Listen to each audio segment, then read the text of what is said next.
Most people will never be dangerous. Not dangerous in the way the world fears. Not dangerous in the way that makes rooms go quiet when you walk in. Not dangerous in the way that makes enemies rethink their moves before they even make them. They'll spend their entire lives reacting, chasing, pleading, hoping someone gives them a seat at the table. And they'll call that living. But you're here, which means something in you already knows that's not enough. Machiavelli didn't write The Prince for the weak. He wrote it for those rare few who are willing to see the world as it actually is, not as they wish it were. Cold, calculated, governed not by fairness, but by power.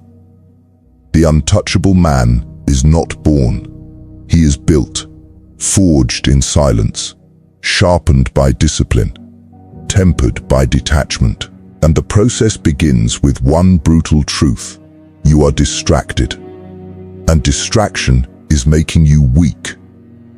Every notification, every argument you entertained, every person whose opinion you allowed to live rent-free in your head, all of it is stealing from you. All of it is chipping away at the version of you that could have been feared. That version of you doesn't chase attention. He doesn't beg for approval. He doesn't explain himself. He moves in silence and lets his results detonate like a bomb. Drop dangerous focus in the comments right now, because what comes next will rewire how you operate forever. Number 2, the architecture of focus. Understand something most men will never admit. Focus is not a habit. Focus is not a morning routine. Focus is not a productivity hack you find in a self-help book written by someone who has never truly suffered, never truly sacrificed, never truly sat alone in darkness and chosen to keep building anyway. Focus is a weapon, and like every weapon, it must be forged, maintained, and wielded with cold intention. Machiavelli understood that the man who controls his attention controls his destiny, because attention is the currency of the mind. Where you spend it determines what you build. Where you waste it determines what destroys you. Most men scatter their attention like beggars throwing coins, a little here, a little there, wondering why they never accumulate anything worth having. They give their focus to people who don't deserve it, to arguments that don't serve them, to distractions that were deliberately engineered to keep them small, keep them consuming, keep them dependent. The untouchable man operates differently. He treats his attention like a sniper treats his ammunition, deliberately, precisely, and never without purpose. He decides before the day begins where his mental energy will go. He builds walls around his working hours that no person, no notification, no emotional disturbance can breach. He understands that every time he allows something unworthy to capture his attention, he is handing over a piece of his power. And a man who gives away his power in pieces will one day find himself with nothing left. This is where discipline enters. Not the soft, motivational poster version of discipline. Real discipline. The kind that operates when motivation is dead, when the environment is hostile, when every weak part of you is screaming to stop. That discipline is built through one thing only: repeated refusal. Refusing comfort, refusing distraction, refusing the slow poison of mediocrity dressed up as relaxation. You want to become untouchable? Then guard your focus like it is the most valuable thing you own. Because it is. Number 3, the power of detachment. Now we enter the territory most men are too afraid to explore. Detachment. Not indifference, not coldness for the sake of cruelty, but the deliberate, disciplined severing of your emotional dependency on outcomes, on people, on validation, on anything external that has been quietly holding your power hostage without you even realizing it. Machiavelli warned us centuries ago. He said, "The man who depends on others for his strength will always be vulnerable." Always. Because anything you need, someone can take. Anything you crave, someone can weaponize against you. The moment people sense your attachment to their approval, to a specific outcome, to a relationship, to a result, they have found your weakness. And in a world governed by power, weakness is an invitation. It tells the world exactly where to strike. The untouchable man has no such invitation. He operates from a position of radical internal sufficiency. He wants things deeply, intensely, but he does not need them. That single distinction is the difference between a man who can be manipulated and a man who cannot be touched. When you need nothing from the outside world to feel complete, the outside world loses all leverage over you. No one can threaten what you don't depend on. No one can seduce you with what you've already released. This is not emptiness. This is architecture. You are not removing desire. You are removing desperation. You are not becoming cold. You are becoming unbreakable. There is a profound difference between a man who is numb and a man who is grounded. Numbness is weakness dressed as strength. Groundedness is the real thing, calm, immovable, dangerous in its stillness. Practice detachment from praise. Practice detachment from criticism. Practice detachment from the need to be understood, to be liked, to be chosen. Do the work whether or not anyone is watching. Build in silence. Move without announcement. Drop I and detachment in the comments right now. Because the man who masters this becomes impossible to control and impossible to stop. Number 4. Discipline as identity.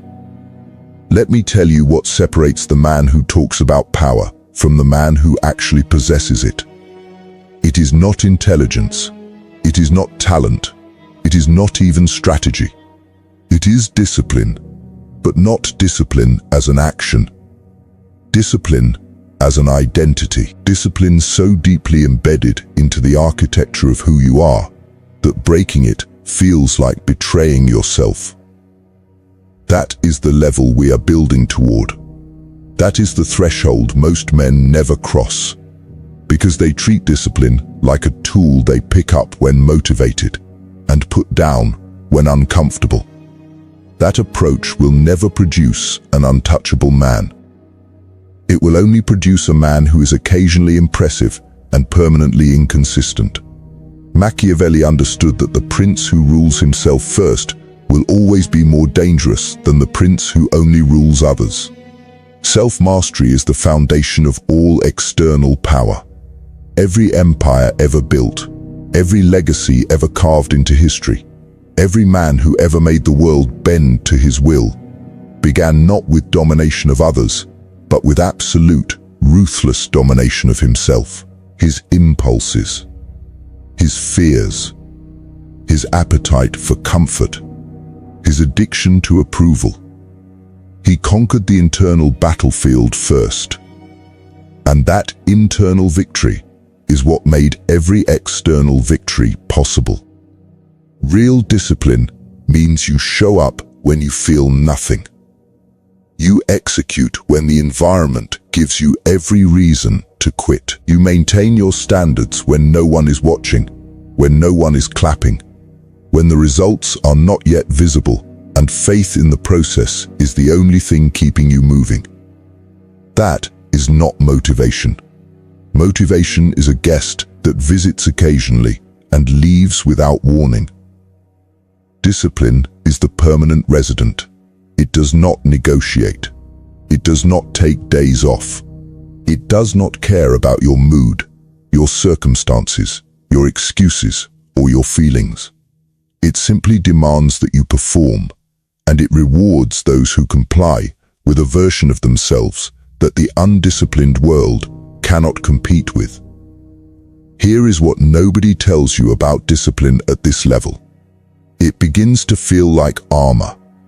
Every day you choose it over comfort, you add another layer. Every time you refuse to quit, you reinforce a belief in yourself that no external validation can create and no external attack can destroy. You stop needing people to believe in you because you have built an unshakable belief in yourself through evidence, through action, through the daily accumulation of kept promises to yourself. That is identity-level discipline. That is what makes a man genuinely dangerous. Not his aggression, not his words, but the quiet, immovable certainty that he will not stop, that he cannot be broken, that he has already decided, and decisions at that level are permanent. Become that man. Start today. Start now. Number 5. The silence strategy. There is a weapon so powerful, so devastatingly effective, that most men walk past it every single day without ever picking it up. It costs nothing. It requires no physical strength. It demands no special intelligence.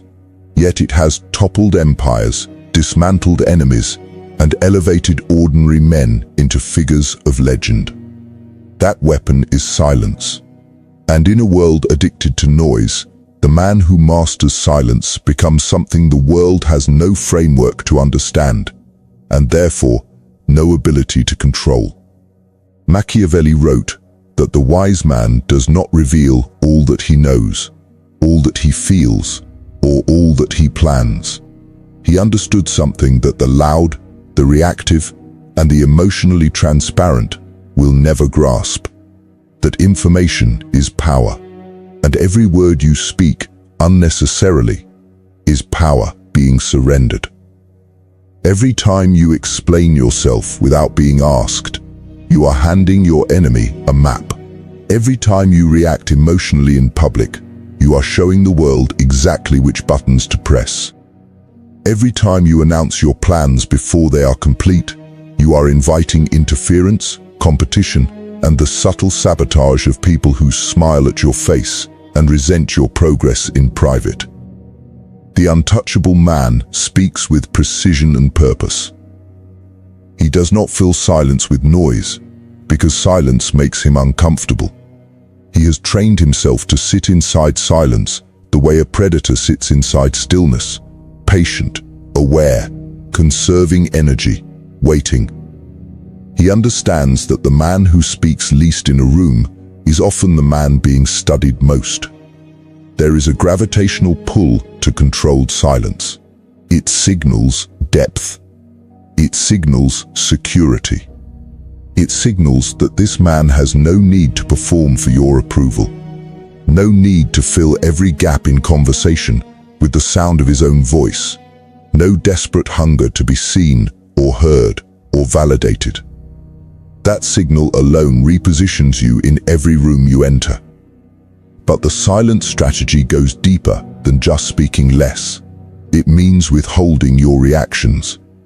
It means refusing to give people the emotional feedback they are fishing for when they test you, provoke you, or attempt to destabilize you. When someone expects anger and receives calm, they are disarmed. When someone expects defensiveness and receives stillness, they are confused. Confusion in your enemy is one of the most powerful positions you can create. An enemy who cannot read you is an enemy who cannot predict you. An enemy who cannot predict you is an enemy who cannot prepare for you. And an enemy who cannot prepare for you has already lost. Practice this. When something provokes you, pause. When someone disrespects you, go quiet. Not because you are weak, not because you are afraid, but because you are calculated, because you understand that the response you give in the heat of emotion will always be inferior to the response you deliver from a position of cold, composed power. Let them interpret your silence. Let them fill the void with their own anxiety. Let them wonder what you are thinking, what you are planning, what you are capable of. That wondering is control. That uncertainty is dominance. Drop silent power in the comments right now. Because the man who controls his tongue controls the room, and the man who controls the room controls the outcome. Silence is not emptiness. Silence is loaded.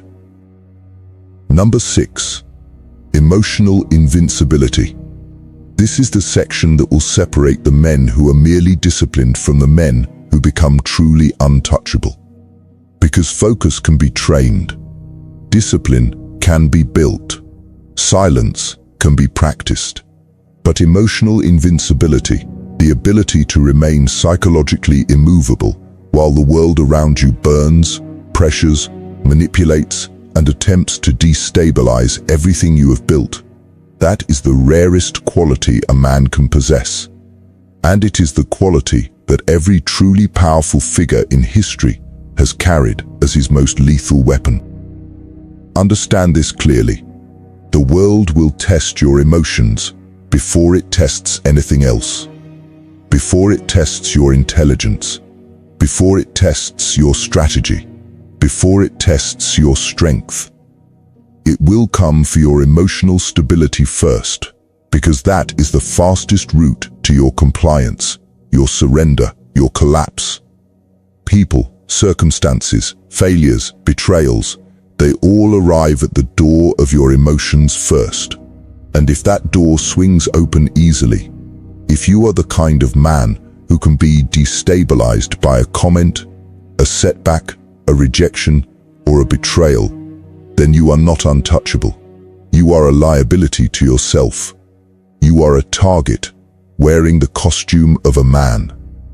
Machiavelli studied power with surgical precision, and what he observed was devastating in its clarity. The men who fell, the rulers, the commanders, the strategists, rarely fell because their enemies were smarter. They fell because their enemies found the emotional crack and exploited it without mercy. Pride, jealousy, the need for love, the fear of humiliation. These were not weaknesses of the mind, they were weaknesses of unguarded emotion.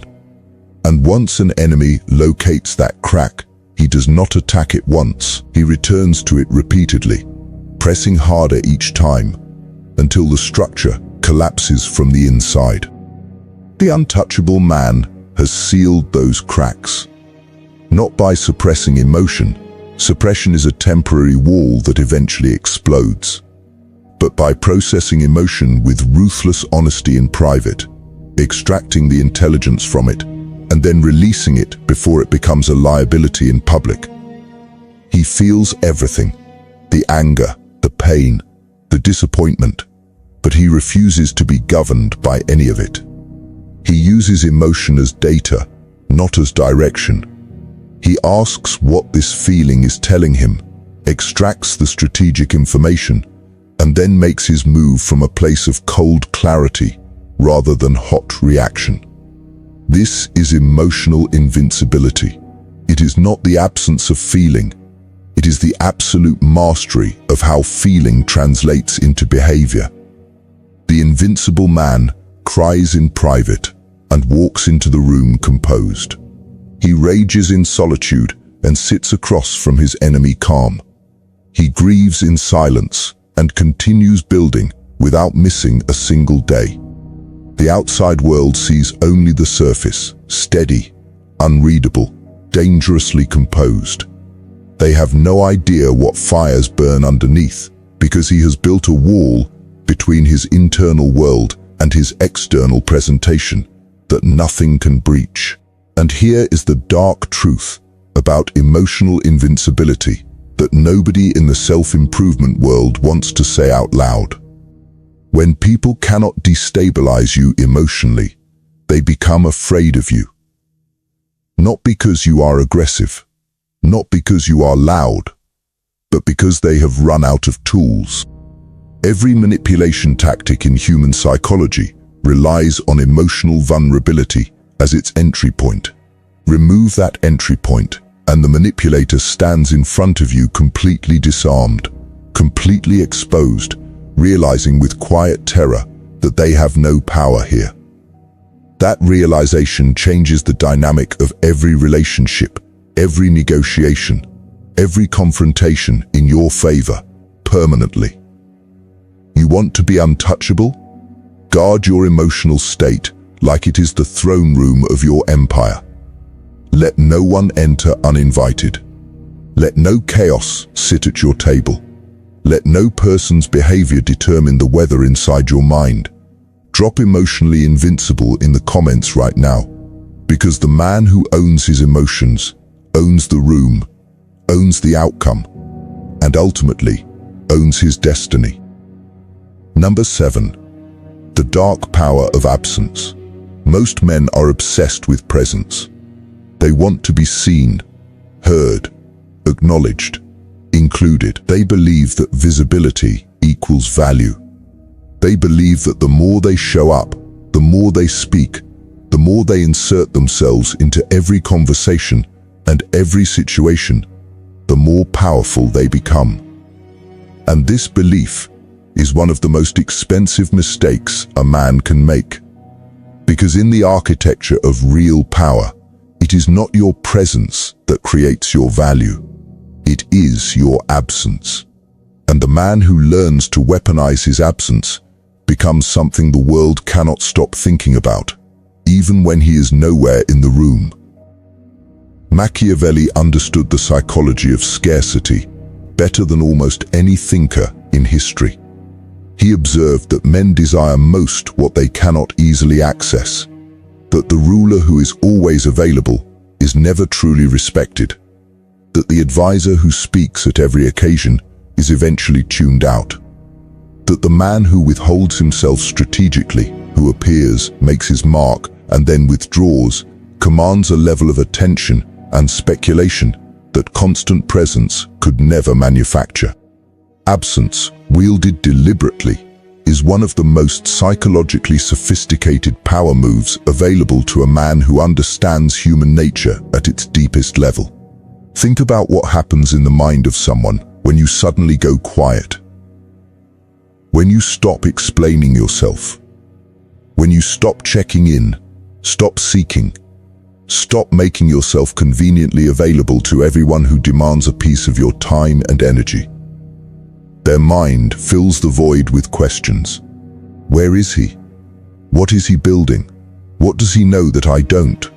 What is he becoming while I'm standing here waiting for his attention? That psychological vacuum you create by withdrawing is not emptiness. It is influence. It is the invisible hand that keeps people oriented toward you, even in your absence.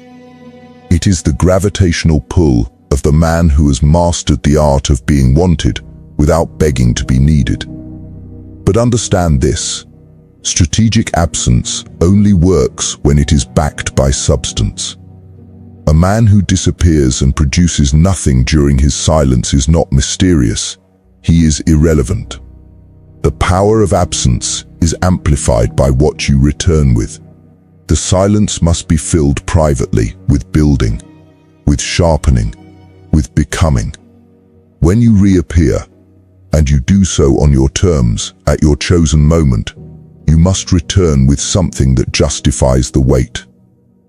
A result, a transformation, a level of capability that makes the world realize you were not absent because you were lost. You were absent because you were becoming dangerous. This is the dark power of absence, applied to relationships, to business, to every social dynamic you navigate. Stop being the man who is always available. Stop responding instantly to everyone who reaches for your attention. Stop showing up to every situation that calls your name. Begin selecting deliberately where you go, who receives your time, which conversations are worthy of your voice. That selectivity will confuse people at first. They will push. They will test. They will attempt to guilt you back into availability. Hold the line, because what they are experiencing in that discomfort is the recalibration of how they value you. And that recalibration always, without exception, moves in your favor when you refuse to collapse back into over-availability. The untouchable man is not everywhere. He is somewhere specific, doing something specific, becoming something specific. And the world knows it. Even when they cannot see him, even when they cannot reach him, even when days pass without a word from him, his presence is felt more powerfully in his absence than most men's presence is felt when they are standing directly in front of you. That is the dark power of absence. That is the psychological weapon of the man who has truly mastered scarcity. Become rare. Become selective. Become the man the world cannot stop thinking about, even when you give them nothing to think about. Because silence and absence, combined, are the loudest statement a powerful man can make. Number 8. Rebuilding in the dark. There is a chapter in every powerful man's life that he never posts about, never announces, never performs for an audience. A chapter with no applause, no validation, no external confirmation that what he is doing is working, or that who he is becoming is worth the cost. A chapter so dark, so isolating, so brutally honest in what it demands from him that most men who enter it never finish it. They retreat. They seek comfort. They choose the familiar warmth of mediocrity over the cold, demanding silence of transformation. And that retreat is the moment they permanently disqualify themselves from the life they claim to want. But you are not most men. And this section is for the version of you that is currently in that chapter, or will be soon. Machiavelli wrote that the prince who has never known adversity has never truly been tested, and the man who has never been tested cannot be trusted with real power. Because power without trial is fragile. It shatters the moment real pressure arrives. The man who has only ever operated in favorable conditions is one storm away from collapse. But the man who has built in darkness, who has continued to move, to plan, to sharpen himself during periods of loss, betrayal, failure, and isolation, that man carries a different kind of strength. A kind that cannot be manufactured in comfort. A kind that can only be forged in the specific heat of difficulty, endured without surrender. Rebuilding in the dark means continuing when the results are invisible. It means executing your discipline on the days when you feel completely broken. It means maintaining your standards when your environment is chaotic, when your resources are limited, when the people around you have either abandoned you or are actively working against you. It means choosing the long game at the exact moment when the long game feels most impossible, most unreasonable, most cruel in what it is asking you to sacrifice. That choice, made repeatedly, in private, with no audience, is what builds the foundation that no external force can shake. Understand what darkness does to a man who refuses to quit inside it. It strips away everything that is not essential. The fake relationships reveal themselves. The false ambitions fall away. The superficial desires lose their grip. What remains after darkness has done its work is pure. It is the irreducible core of who you actually are, what you actually want, and what you are genuinely capable of when stripped of every comfort and convenience you were using as a crutch, without realizing it. Darkness is not punishment. Darkness is clarification. It is the most honest environment a man will ever operate in, because it removes every illusion and forces him to confront the raw truth of his character.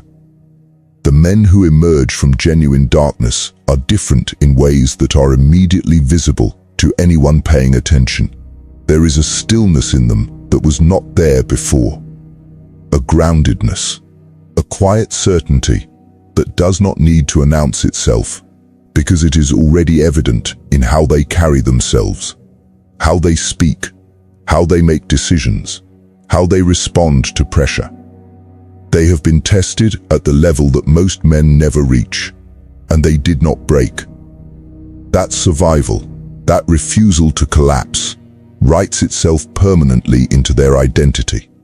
It becomes the bedrock of an unshakable self-belief that no future adversity can fully erode. So if you are in the dark right now, if you are in the chapter with no applause, no visible results, no one around who understands what you are building or why you are sacrificing what you are sacrificing, hear this clearly. You are not losing. You are being constructed. Every day you continue in that darkness is a day the man you are becoming grows stronger, sharper, more dangerous, more capable, more untouchable than the version of you that existed before the darkness arrived. Do not rush the process. Do not beg for the lights to come back on before the work is done. Stay in it. Build in it. Become in it. Drop built-in darkness in the comments right now. Let me know you are in the process. Let me know you understand that the dark chapter is not the end of your story. It is the beginning of your most dangerous version. Number 9. The untouchable mindset. Everything we have covered until this point, the focus, the detachment, the discipline, the silence, the emotional invincibility, the power of absence, the willingness to rebuild in darkness, all of it converges here. All of it feeds into this single, final architecture of the mind that separates the man who is merely strong from the man who is genuinely untouchable. Because untouchability is not a collection of habits. It is not a checklist of behaviors you perform when you remember to.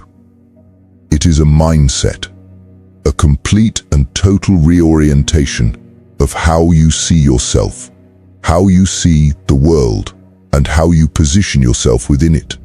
And once this mindset is fully installed, once it becomes the operating system through which you process every experience, every challenge, every relationship, every opportunity, nothing external can reach you in the way it once did. Machiavelli's most profound insight was not about strategy or politics or the mechanics of power. His deepest insight was about the interior world of the powerful man. He observed that the truly formidable figures of history were not those with the most resources or the most allies. They were those whose internal world was so ordered, so disciplined, so completely under their own governance, that external chaos could not find a foothold inside them. They had built a mental fortress, not a wall that kept the world out in fear, but a structure so solid, so deliberately architected from the inside, that the world's attempts to destabilize it simply had nowhere to land. The untouchable mindset begins with a decision that most men are too comfortable to make. The decision that you are solely responsible for everything in your life, your results, your emotions, your responses, your trajectory. No blame, no victimhood, no transferring of your power to circumstances or people or systems that wronged you. Total ownership. Brutal, uncompromising, liberating ownership of your reality. Because the moment you stop looking outward for the cause of your condition, you reclaim the power to change it. And a man in full possession of his own power is a man the world cannot manipulate, cannot redirect, and cannot stop. The untouchable mindset means you compete with no one but the man you were yesterday. You are not watching what others are building. You are not measuring your progress against timelines that were never yours.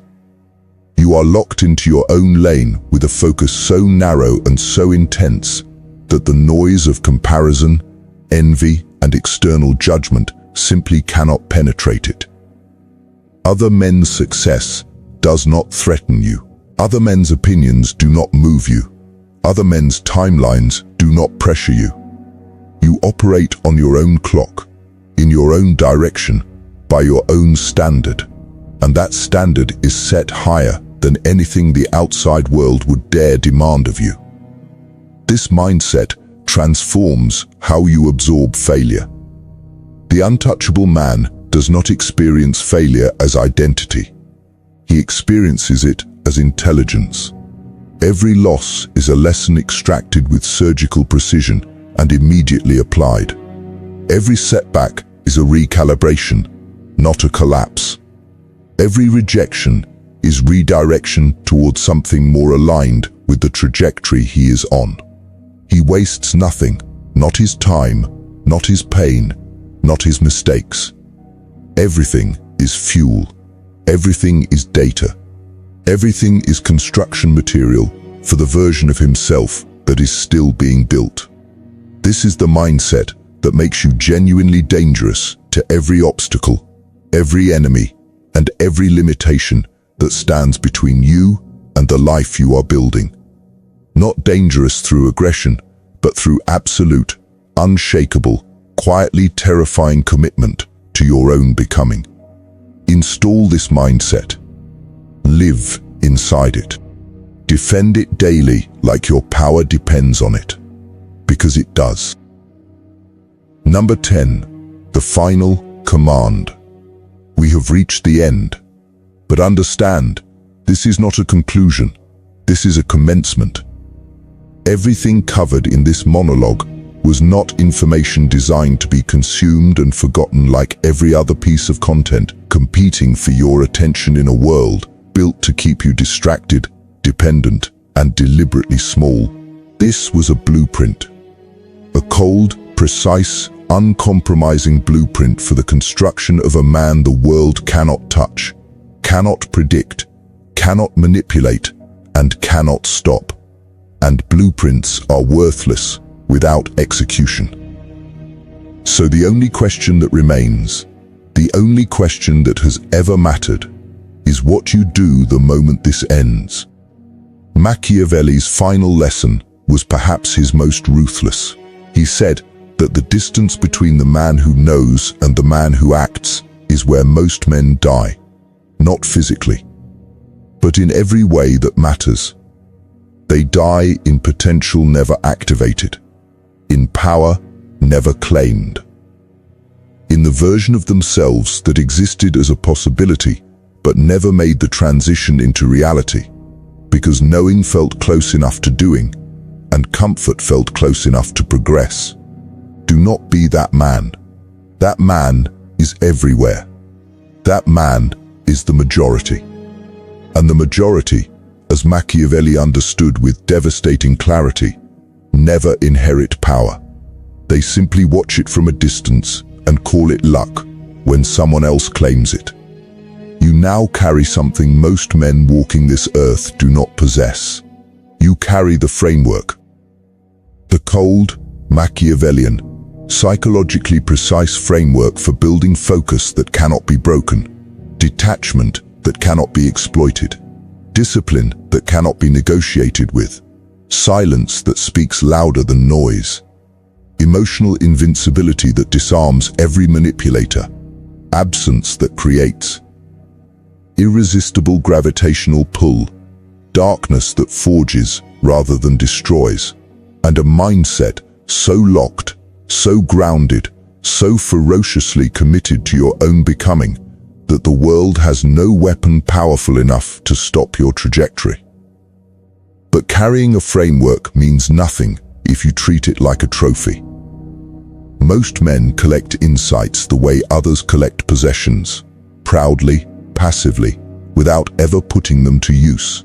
They watch videos like this one, feel the fire ignite somewhere deep in their chest, and then walk back into the same patterns, The same distractions, the same conversations, the same version of themselves that existed before the fire was lit.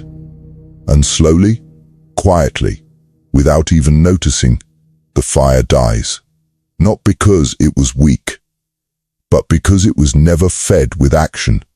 Insight without action is the most expensive form of self-deception available to a man. It gives you the feeling of progress while delivering none of the results.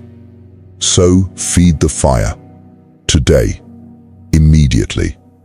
With one decision, one boundary, 1 hour of focused work, one silence maintained where noise would have been the easier choice. Start so small, it feels almost insulting to your ambition, and then build from there with the consistency of a man who has already decided that stopping is not an option. The framework only activates through one thing: action. Daily, relentless, unannounced action taken in the direction of the man you have decided to become. Not tomorrow, not when conditions improve, not when motivation arrives like a welcomed guest. Now, today, in this moment, with whatever you have, from wherever you are. The untouchable man does not wait for permission. He does not wait for perfect conditions. He moves, and the world rearranges itself around his momentum. This is your final command.